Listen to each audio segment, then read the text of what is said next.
ہم کہاں سے ڈھونڈیں گے اس بندے کو؟ اور اس حق تلفی کا ازالہ جب میرے پاس کچھ نہیں ہوگا تو میں کہاں سے کروں گا؟ ایک تو ہمیں یہ سمجھنا ہے کہ حقوق اللہ کی ادائیگی کے لیے مجھے خود کو تیار کرنا ہے، حقوق العباد کے لیے خود کو تیار کرنا ہے۔ اگر میں یہ سمجھتا ہوں کہ دولت میرے پاس ہوگی تو میں بڑا آدمی بنوں گا، میں کامیاب آدمی بنوں گا، تو پہلی بات تو یہ ہے کہ دولت مند آدمی ایک امیر آدمی کہلا سکتا ہے، ایک نمایاں آدمی کہلا سکتا ہے، بڑا آدمی وہ نہیں ہے، کامیاب آدمی وہ نہیں ہے۔ کامیاب آدمی قرآن کی نظر میں کوئی اور ہے،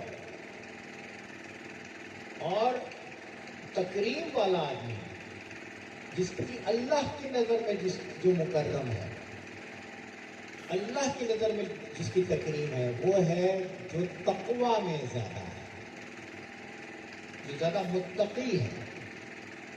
اب وہ متقی آدمی پیسے والا بھی ہو سکتا ہے۔ حضرت عثمان غنی، ان کے پاس ان کی دولت کتنی تھی، اور وہ دولت کتنی زیادہ اسلام کے کام آئی، مسلمانوں کے کام آئی۔ اب واٹر سپلائی دیکھو کتنا بڑا کام ہے۔ حضرت عثمان نے ایک طریقے سے مدینہ کی پوری واٹر سپلائی اپنے ذمہ لی۔ آپ نے واقعہ پڑھا ہوگا کہ ایک کنواں تھا اور وہ ایک یہودی کا تھا، وہ بہت پریشان کرتا، تو حضرت عثمان نے اس سے کہا کہ بھائی تم یہ کنواں مجھے بیچ دو، تو اس نے کہا نہیں میں آپ کو نہیں دیتا، ہاں دن لے لیں، ایک دن آپ کا ایک دن میرا، وہ پانی مہنگے دام میں بیچنا تھا، شارٹیج تھی۔ حضرت عثمان نے اپنے دن میں مسلمانوں کے لیے وہ پانی فری کر دیا کہ مسلمان آئیں اور پانی اس میں سے لے لیں۔ اس کے بعد حضرت عثمان نے اس دن غیر مسلموں سب سے کہا تم جو چاہے اس دن آ کے پانی لے۔ تو نیکسٹ ڈے جب یہودی کی باری آتی تھی تو لوگ پہلے سے پانی فری دے جا چکے ہوتے تھے، تو اس نے کہا کہ باقی دن کے لیے بھی آپ خرید لو بھائی۔ تو دیکھیے وہ دولت اس طرح سے اللہ کی مخلوق کے کام آئی۔ تو دولت مند ان کی بڑائی دولت مندی میں نہیں تھی، ان کی بڑائی غنی ہونے میں تھی۔ لیکن کئی صحابہ ایسے ہیں کہ جو زیادہ پیسے والے نہیں تھے، لیکن ان کی کیا عزت احترام ہے۔ حضرت بلال غلام کے حصے سے آئے تھے، اور رسول اللہ صلی اللہ علیہ وسلم نے انہیں کتنا نوازا۔ اور آپ آج بھی دیکھیں کہ ہم لوگ اپنے گھروں میں بچے پیدا ہوتے ہیں تو ان کا نام بلال بڑے فخر کے ساتھ رکھتے ہیں۔ اللہ تعالیٰ نے کتنی ان کو شان ان کی بلند فرمائی۔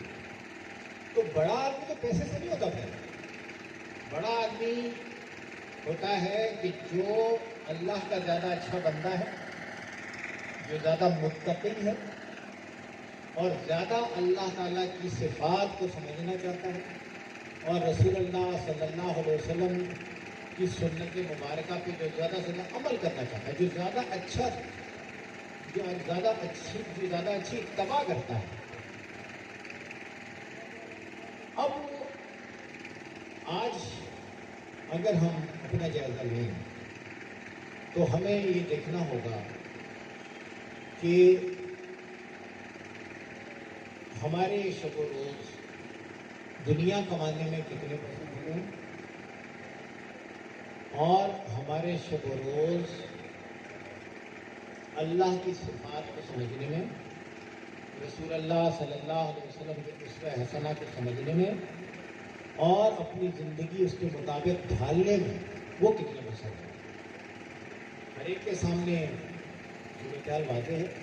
اب میں اپنا جائزہ، مجھے ایک دوسرے کا دیکھنے کی ضرورت نہیں، میں اپنا دیکھوں، ہمیں چیزیں سامنے آ جائیں گی۔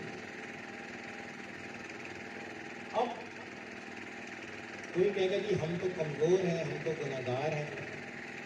دیکھیں ایک نیک آدمی بھی گناہگار ہو سکتا ہے، یعنی بات یہ ہے کہ کسی سے بھی خطا ہو سکتا ہے۔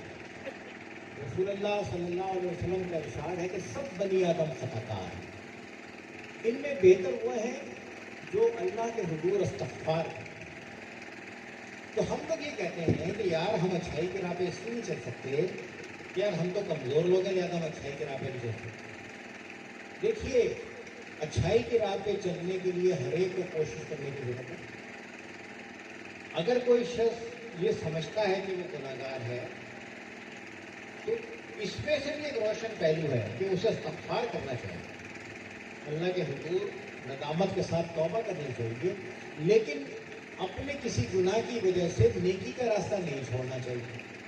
میرے سے خطا ہو جائے, میرے سے گناہ ہو جائے تو میں اللہ کے آگے استغفار کروں, توبہ کروں اور اچھے کاموں کے ذریعے ایک برائی کے بعد اچھے کاموں کے ذریعے اور اپنی اصلاحی نہ کروں اور دوسروں کے عیبوں پہ نظر رکھوں تو میں خود ایک بڑے گناہ کا مرتکب ہو رہا, اور یہ چیز کبھی بھی اچھائی نہیں لائے گی. دوسروں کی اگر اصلاح کرنی مقصود ہے تب بھی اس کے بھی طریقے ہمیں دین اسلام نے بتایا. الدین النصیحہ, دین اسلام خیر خواہی کا نام ہے, رسول اللہ نے فرمایا. تو اگر مجھے کسی کی اصلاح کرنی ہے تو سب سے پہلے تو اصلاح کا عمل میری اپنی ذات سے شروع ہو, میری اولاد سے شروع ہو, میرے گھر سے شروع ہو, میرے دوستوں سے شروع ہو, اور وہ اصلاح احسن طریقے سے ہو جس میں کوئی شخص اپنی سستی محسوس نہ کرے, بلکہ اسے یہ اس بات کا یقین ہو کہ یہ صاحب میری بھلائی کے لیے میری ایک خامی مجھے بتا رہا ہے, پھر تو ٹھیک ہے. ورنہ سب سے پہلے مجھے خود اپنی اصلاح کرنی کی ضرورت ہے. پیسہ کمانا, اس کے لیے کوشش کرنا بالکل جائز عمل ہے. جس کے حلال ہم کمائیں, کوشش کریں اپنا معیار زندگی بلند کریں. تکبر منع ہے, سختی سے منع ہے کہ بڑائی تو صرف اللہ کے لیے. انسان کی پیسے کی وجہ سے اس کی اکڑ کیا معنی رکھتی ہے. اگر کسی کے پاس پیسہ ہے, کسی کے پاس عہدہ ہے اور وہ اس سے اکڑ رہا ہے تو کیا معنی رکھتا ہے. اس میں آپ دیکھو کتنے لوگوں کو آپ جانتے ہو کہ جب وہ ریٹائر ہو گئے تو ان کے مطلب یہ کہ ہر وقت کے جمگڑے لگانے والوں نے مرنے پہ بھی ان کو نہیں پوچھے. ان کے جنازے میں بھی 4 آدمی سے, ان کے مرنے میں بھی لوگ نہیں جب وہ ریٹائر ہو گئے. یہ آپ نے کتنی مرتبہ دیکھا ہوگا. تو اس عہدے کی وجہ سے اگر لوگوں کو حقیر سمجھنا, اگر میرے پاس عہدہ ہے تو مجھے تو اسے دوسروں کی بھلائی کے لیے استعمال کرنا چاہیے. اور درخت کی شان یہ ہوتی ہے کہ درخت پر جب پھل لگتا ہے تو وہ جھک جاتا ہے. تو اگر کسی پر زیادہ پیسہ ہے اور زیادہ بڑا ہوتا ہے تو اسے تو زیادہ عاجزی اور انکساری کا مظہر بننا چاہیے. میرے والد صاحب نے خواجہ شمس الدین ندوی صاحب نے روحانی ڈائجسٹ میں کالم لکھا, صدائے جرس, جو ہمارے دوست کے نام سے لکھتے تھے. تو ان اکڑ کے موضوع پہ انہوں نے لکھا کہ آپ کسی سے ملیں, ایک آدمی سے لے کے ملیں, اس سے ہاتھ ملائیں, اس سے گلے ملیں تو اس کے اندر ایک لچک ہو, جسم میں ایک لچک ہو. آپ گردن کو دائیں بائیں گھمائیں, آپ گردن آپ دائیں بائیں گھومے گی. کوئی آدمی سو رہا ہے آپ اس کی گردن گھمائیں, گہری نیند سو رہا ہے اس کی گردن گھوم جائے گی. ہو سکتا ہے کہ جس چپ کرنے سے اس کی آنکھ کھل جائے. گہری نیند سو رہا ہے اس کی گردن آرام سے گھوم جائے, کسی کا ہاتھ ایسے کر دیں. بچہ سو رہا ہے آپ کا ہاتھ ادھر اٹھا دیں, سے ہو جائے گا. اچھا, ایک آدمی کی ڈیتھ ہو گئی, اب اس کی ڈیڈ باڈی پڑی گئی. اب آپ جا کے اس کی گردن گھمائیں تو کیا وہ گردن گھومے گی؟ یہ ہاتھ اس کو گھومے گا؟ انتقال تو تھوڑی دیر ہو گئی ہے, اب اس کی باڈی میں کیا موومنٹ ہوگی؟ آپ ایسے موومنٹ کرنا چاہیں گے, ایسے ہاتھ گھمانا چاہیں گے, گردن گھمانا چاہیں گے, گھوم جائے گی؟ بتائیں. ایک ڈیڈ باڈی ہے, اس کی گردن ایسے میں گھومے گی؟ نہیں گھومے گی. مرنے کے بعد کیا ہوتا ہے؟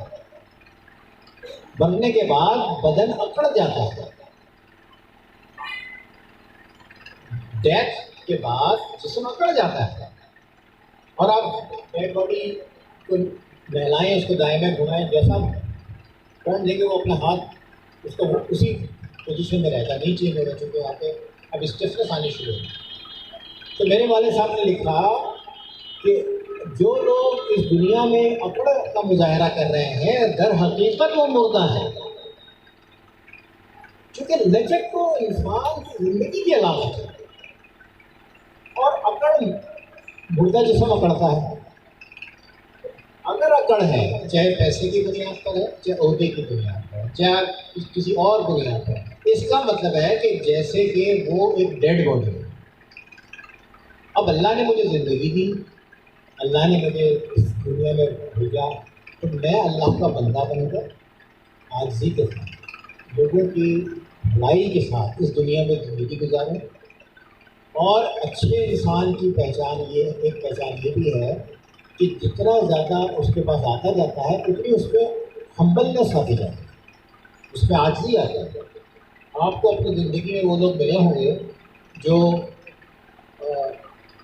بڑے استاد یا بڑے عہدے پر یا بڑے کسی اس پہ، اور آپ ان سے ملنے گئے اور آپ سے بہت اخلاق سے ملے، آپ کو کتنا یاد ہوں گے. اور آپ کو ایسے لوگ بھی ملے ہوں گے جنہوں نے تلخ لہجے میں بات کی، تو وہ بھی یاد ہے. کسی نے تلخ لہجے میں بات کی تو وہ کیسے جا کے دل کو لگتا ہے.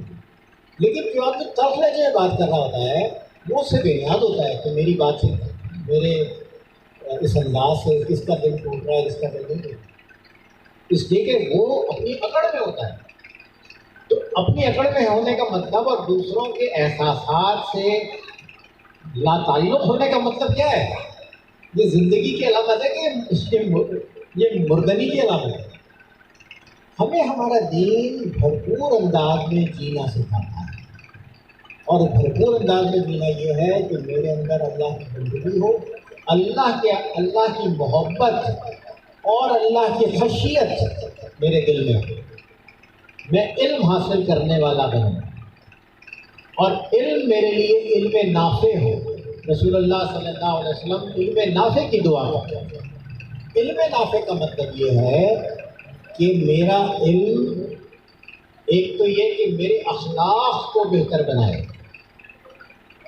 اور ایک علم نافع کا مطلب یہ ہے کہ میں جو بھی علم پڑھ رہا ہوں، کیمسٹری، فزکس، میتھمیٹکس، میڈیسن، لا، انجینئرنگ، کوئی بھی علم پڑھ رہا ہوں، میرا ہر علم کے ہر زینے پہ میرا آگے بڑھنا اللہ کی صفات کو جاننے کا ذریعہ ہے. اللہ کی صفات کو جاننے کے لیے ضروری نہیں ہے کہ آپ صرف مذہبی علم پڑھیں. آپ میڈیسن پڑھتے ہیں، آپ کے لیے میڈیسن کی تعلیم اللہ کی صفات سے آگہی کا ذریعہ بننی چاہیے. آپ انجینئرنگ پڑھتے ہیں، فزکس کیا ہے؟ فزکس کے لا کیا ہے؟ اللہ کے بنائے ہوئے قوانین کو ڈسکور کرنا. بھائی فزکس کے جتنے بھی لا ہیں، آپ کا ہوائی جہاز ہوتا ہے، ٹرین چلتی ہے، سڑک پہ گاڑیاں دوڑتی ہیں، کس لا کے تحت ہو رہا ہے کہ اس پہ فزکس کے ڈفرینٹ لا لگ رہے ہیں. ٹھیک ہے، یہ لا کس نے بنایا؟ لا تو اللہ نے بنایا، قدرت نے بنایا. قوانین قدرت کو زیادہ سے زیادہ آپ سمجھنے والے بنیں، اور یہ علم اللہ کی صفات کی معرفت کا ذریعہ بنے، اور اللہ کی یہ زیادہ عاجزی ہمارے اندر ہے، اور اللہ کے بندوں کے لیے زیادہ ہمدردی اور زیادہ انکسار اور زیادہ ہمبلنس ہمارے لیے. یہ ہے ہمارے دین کی تعلیمات. علم میں بھی آپ کو ترقی کرنی ہے، اخلاق میں بھی ترقی کرنی ہے، اور اعلیٰ اخلاق اختیار کرنے کا مطلب یہ ہے کہ آپ سنت نبوی کی پیروی کر رہے ہیں. رسول اللہ صلی اللہ علیہ وسلم کا ارشاد گرامی ہے کہ قیامت کے دن میرے زیادہ نزدیک وہ لوگ ہوں گے جو اخلاق میں زیادہ اچھے ہیں. اور ہم دیکھتے ہیں کہ یہاں لوگ تکبر کا مظاہرہ کرتے ہیں، تو وہ لوگ کہتے ہیں کہ اور اللہ تعالیٰ تکبر کرنے والوں کو پسند نہیں کرتا. تو تکبر کرنا برے اخلاق، عاجزی انکساری اختیار کرنا، لوگوں کی عزت کرنا، بڑے کی بھی عزت کرنا، چھوٹے کی بھی عزت کرنا، یہ اعلیٰ اخلاق ہے. اپنی اولاد کی اچھی تربیت کرنا. ہمیں اللہ نے اولاد دی، کتنا بڑا اللہ کا کرم ہے. جب اولاد ملتی ہے شادی کے بعد کتنا سب خوش ہوتے ہیں، ماں باپ کتنا خوش ہوتے ہیں، دادا دادی، نانا نانی سب کتنا خوش ہوتے ہیں.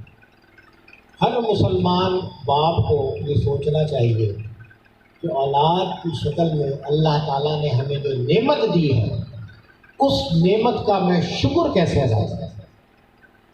تو اس نعمت کا شکر ادا کرنے کا ایک ذریعہ یہ ہے کہ ہر باپ ہر ماں اپنی اولاد کو ایک اچھا مسلمان بنانے کی تربیت دے۔ ہم کہتے ہیں کہ ہمارا بیٹا یہ بن جائے گا وہ بن جائے گا، ہم اس کی ایجوکیشن میں بہت خرچ کرتے ہیں، کرنا چاہیے تو اچھی بات ہے، لیکن قیامت کے دن میرے سے یہ بھی پوچھا جائے گا کہ تمہیں اولاد دی، تم نے اسے کتنے مہنگے کھانے کھلائے، کتنے مہنگے مہنگے کپڑے پہنائے، کتنے مہنگے برانڈڈ اسکولوں میں اس کو پڑھایا۔ میرے سے پوچھا جائے گا تم نے اپنی اولاد کی تربیت کیسے کی؟ تو یہ مسلمان والد کا فرض ہے کہ وہ اپنی اولاد کی اچھی تربیت کریں، اولاد کے بارے میں آخرت میں ہم سے سوال ہو تو ہمیں سوچنا چاہیے کہ ہم کیا جواب دیں۔ تو ہمیں علم اس لیے حاصل کرنا ہے، بھلے آپ کیمسٹری پڑھیں، فزکس پڑھیں، سائنس، آج کل اس کو کیا بولتے ہیں، اس ٹیکنالوجی کو، اس کے علم حاصل کریں، کمپیوٹر پڑھیں، کچھ پڑھیں۔ ہر علم کا سیکنڈری مقصد معاش ہے، پرائمری مقصد اللہ ہے، اللہ کی صفات کو جاننا۔ جب آپ اللہ کی صفات کو جاننے کے لیے علم حاصل کریں گے آپ کی معاش تو خود بخود بہتر ہوگی، وہ تو ہونی ہے۔ لیکن اگر میں صرف معاش کے لیے علم حاصل کروں اور میں اللہ کی صفات کو نہ سمجھوں تو میں اس دنیا میں ملے ہوئے وقت کو ضائع کر رہا ہوں۔ سلسلہ عظیمیہ کا کہنا یہ ہے، بابا جی حضرت خواجہ شمس الدین عظیمی صاحب کا کہنا یہ ہے، ہمارے سلسلے کے امام حضرت محمد عظیم برقیہ قلندر بابا اولیاء کا کہنا یہ ہے کہ بندہ حصول علم کے ذریعے، خواہ کسی بھی طرح کا علم ہے، حصول علم کے ذریعے اللہ کی صفات کو سمجھنے کی کوشش کرے، کیونکہ یہ پوری کائنات اللہ کی صفات کا مظاہرہ ہے۔ اور علم میں ترقی ہو، اخلاق میں ترقی، علم اور اخلاق ساتھ ساتھ آگے بڑھیں۔ میرے کمائی کا میں تنہا مالک نہیں ہوں، میرے اوپر کمانے کی بھی پابندی ہے، میرے اوپر خرچ کرنے کی بھی پابندی ہے۔ مثال کے طور پر یہ پابندی ہے کہ حرام ذرائع سے نہیں کما سکتے، جو حرام ذرائع ہیں اسے نہیں کما سکتے، اب یہ پابندی ہے، اب کوئی شخص پابندی کو توڑ دے الگ بات ہے۔ اسی طرح اب میں نے کما لیا تو میں مالک ہو گیا نا، تو مالک کی مرضی وہ جو چاہے کرے، لیکن یہ پابندی ہے کہ آپ ممنوع ذرائع پہ خرچ نہیں کر سکتے۔ جو چیزیں دین اسلام میں منع ہیں ان پہ کمائی خرچ نہیں کی جا سکتی، وہ کی خرچ کی تو گناہ۔ تو میرے اوپر کمانے پر بھی پابندی ہے، خرچ کرنے پر بھی پابندی ہے۔ یہ نہیں ہے کہ آپ کوئی محدود ہے کہ آپ اس سے زیادہ نہیں کما سکتے، آپ اربوں روپے کمائیے، اللہ کی بنائی ہوئے نظام کے تحت کمائیے، اس میں دوسروں کا حصہ ہے۔ اور جو لوگ جو دولت مند لوگ ہیں اور جو اللہ کی راہ میں خرچ نہیں کرتے، قرآن کہتا ہے ان کے لیے عذاب علیم ہے۔ اور جو لوگ جن کو اللہ تعالیٰ نے رزق دیا وہ اس رزق میں سے خرچ کرتے ہیں تو اللہ تعالیٰ فرماتا ہے کہ صدقات بڑھتے ہیں، صدقات برکت پاتا ہے۔ جو آپ اللہ کی راہ میں پیسہ خرچ کرتے ہو وہ بڑھتا ہے، اور جو لوگ دولت کو روک لیتے ہیں ان کے لیے عذاب علیم ہے۔ اب اس عذاب علیم کی کچھ شکلیں ہم دنیا میں بھی دیکھتے ہیں۔ مثال طور پہ کچھ لوگ پیسہ ہولڈ کریں، اسے نیچے نہ لے جائیں، تو آپ دیکھو کہ کیسی شارٹیج ہو جاتی ہے، کاروباری سرگرمیاں رک جاتی ہیں۔ ہمارا دین گردش زر کا حکم دیتا ہے، سرکولیشن آف ویلتھ ہونی چاہیے، پیسہ سرکولیٹ ہونا چاہیے۔ اگر چند لوگ پیسہ کما لیں اور اس کو روک لیں تو کروڑوں لوگوں کی ریکوائرمنٹ متاثر ہو جائیں گی۔ یہ اکنامکس کا بہت بڑا اصول ہے جو کارل مارکس نے اور دوسرے لوگوں نے جس کی بڑی بڑی کتابیں لکھی ہیں۔ قرآن نے کہا ہے کہ اللہ کے دیے ہوئے مال میں سے خرچ کرو، اور اگر خرچ نہیں کرتے تو تمہارے لیے بڑی سخت سزا ہے۔ وہ سخت سزا جو آخرت میں ملے گی وہ تو اپنی جگہ ہے، دنیا میں ہم اس کی مظاہرے دیکھتے ہیں۔ سلسلے دنیا کا مقصد یہ ہے کہ ہماری جو محافل ہیں، جو ہم اللہ کا ذکر کریں، اللہ کے رسول صلی اللہ علیہ وسلم کے اوصاف حمیدہ کا ذکر کریں، وہاں ہم ان احکامات سے رہنمائی لینے کے طریقے سوچیں کہ ہمیں جو ہمارا دین سکھا رہا ہے اس دنیا میں معاشی طور پہ کس طرح چلنا ہے، معاشرتی طور پر کیسے چلنا ہے۔ اگر آپ والد ہیں تو بطور والد کیسے چلنا ہے، اگر آپ اولاد ہیں تو بطور اولاد کیسے چلنا ہے۔ اولاد کے لیے والدین کا ادب، احترام، تعظیم، ان کے حقوق پورے کرنا اللہ تعالیٰ نے اپنے حق کے ساتھ بیان کیا ہے۔ قرآن پاک میں اللہ تعالیٰ کا ارشاد ہے لا تعبدون الا اللہ وبالوالدین احسانا، اللہ کے علاوہ کسی کی عبادت مت کرنا۔ اسی آیت میں ارشاد ہوتا ہے اور والدین کے ساتھ حسن سلوک سے رہنا، یعنی اللہ تعالیٰ نے اپنے حق کے ساتھ اولاد کو یہ کہا ہے کہ تمہارے والدین کے حقوق، اور تمہارے والدین تمہاری جنت یا دوزخ، یعنی آپ کا اپنے والد یا والدہ کے ساتھ ادب، احترام، اچھا سلوک، ان کے دل سے نکلی ہوئی دعا آپ کے لیے جنت کے راستے دروازے کھولے گا۔ اور ماں باپ کے ساتھ اولاد کی لا تعلقی، اور قرآن نے یہ تک کہا ہے اف نہ کرنا۔ سوچو وہ کتنی بڑی اللہ کی ناراضگی کا ذریعہ بنے۔ تو ایک یہ بھی کہتے ہیں کہ روایت ہے کہ اللہ کی رضا باپ کی رضا ہے، یعنی آپ کی اولاد اپنے باپ کا، خاص طور پر بوڑھے باپ کا دل نہ دکھائے۔ نوجوان بچے، چلو بچوں کو تو کہہ سکتے ہیں کہ یہ لرننگ اسٹیج میں سیکھ رہے ہیں، لیکن ہم سب اپنے معاشرے میں دیکھتے رہتے ہیں، ہمارے اللہ کا بڑا شکر ہے کہ بزرگوں کا ادب، احترام ہمارے کلچر میں شامل ہے۔ اللہ کی بڑی مہربانی ہے۔ اپنی ماں کو کتنے لوگ سر آنکھوں پہ رکھتے ہیں، بوڑھی ماں کو۔ میں ہاسپٹل جاتا ہوں تو کراچی میں، جو لاہور میں، کہیں جہاں بھی جانا ہو تو میں دیکھتا ہوں کہ او پی ڈی میں گیا میں بڑے بڑے اسپتالوں میں، تو میں نے دیکھا کہ ایک اماں ہیں، ان کو ویل چیئر پہ لے کے ان کی فیملی کے کوئی آ رہا ہے، 4 آدمی ساتھ آئے ہیں، بچے، ان کے بچوں میں سے 3-4 آدمی ساتھ آئے ہیں امی کے ساتھ، جب والد کے ساتھ۔ تو میں انگلینڈ بھی گیا اور ادھر بھی میں ہاسپٹل میں گیا اور او پی ڈی میں بھی گیا، تو میں نے دیکھا کہ ایک بوڑھے صاحب کو اور ایک بوڑھی صاحبہ کو سوشل ورکر جو ہے وہ لے کر، سوشل ورکر لے کر آ رہا تھا۔ میں نے پوچھا تم کون ہو؟ اس نے بتایا میں تو سوشل ورکر ہوں۔ مطلب یہ اللہ کا بڑا کرم ہے کہ ہم لوگ بہرحال کیسے بھی ہیں اپنے ماں باپ کا خیال رکھنا، ان کا ادب کرنا ہمارے معاشرے میں ہے، لیکن ساتھ ساتھ اب یہ بھی ہو رہا ہے کہ ہم اپنے والدین سے لا تعلق ہو رہے ہیں، یہ بات بھی ہے۔ تو جو ہماری مجلس کی یوتھ ہے، آپ لوگ جو ہے بیٹا یہ بات سمجھ لینا کہ ہمیشہ اپنے والدین کے سامنے ادب سے رہنا ہے۔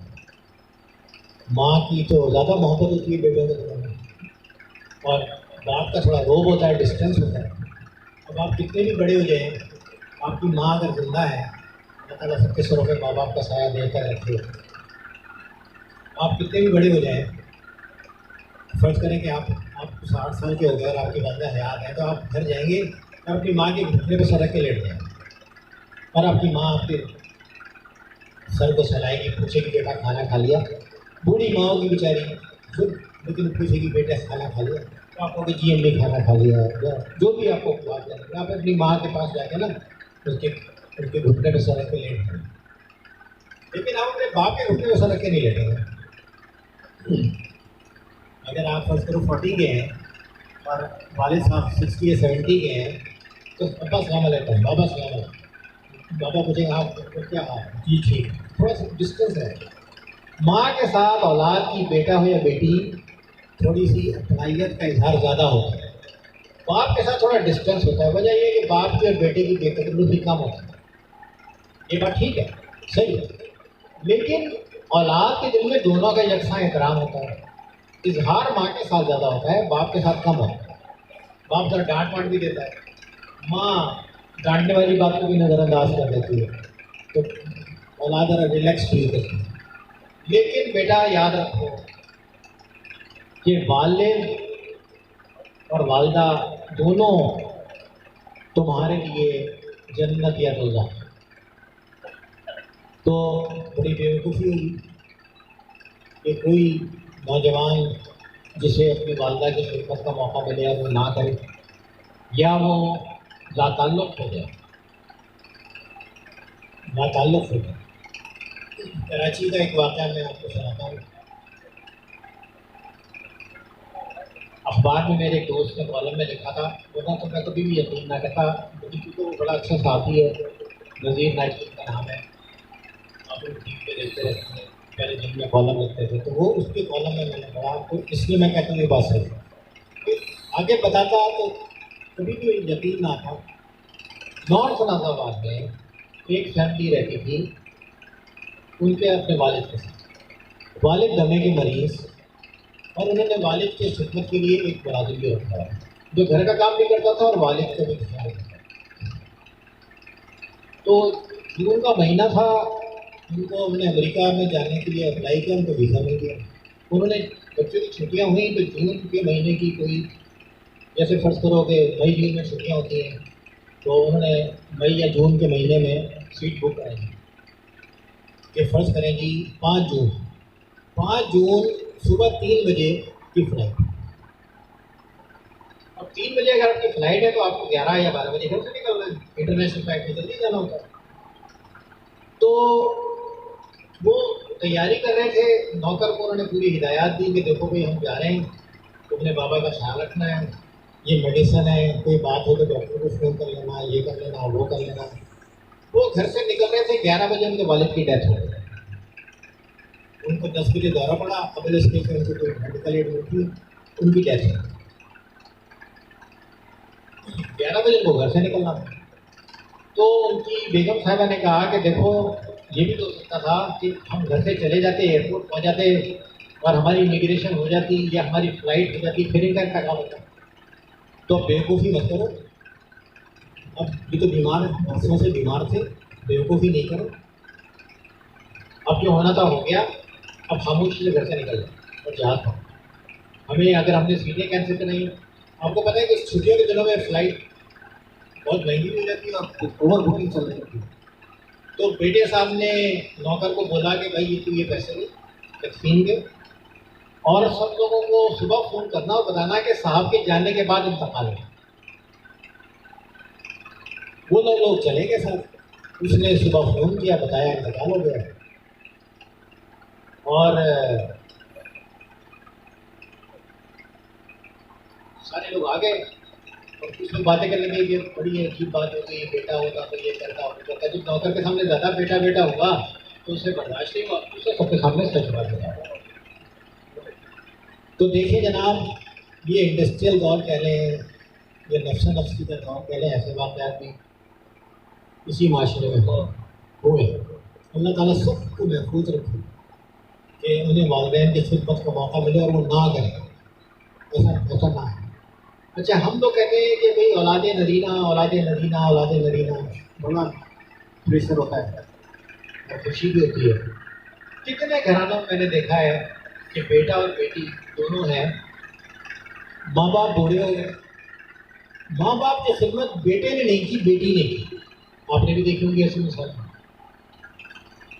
میرے پاس ایک فیملی آتی ہے مکہ میں, وہ صاحبہ شادی شدہ, اپنے والدین کے گھر سے کوئی 1.5-2 کلومیٹر کا اپنا گھر, ماں باپ دونوں بیمار, بھائی اور بھابھی یعنی بیٹا اور بہو کے ساتھ بڑے ماں باپ رہتے ہیں, لیکن وہ بیٹا اور بہو کوئی خدمت نہیں کرتے باپ کی.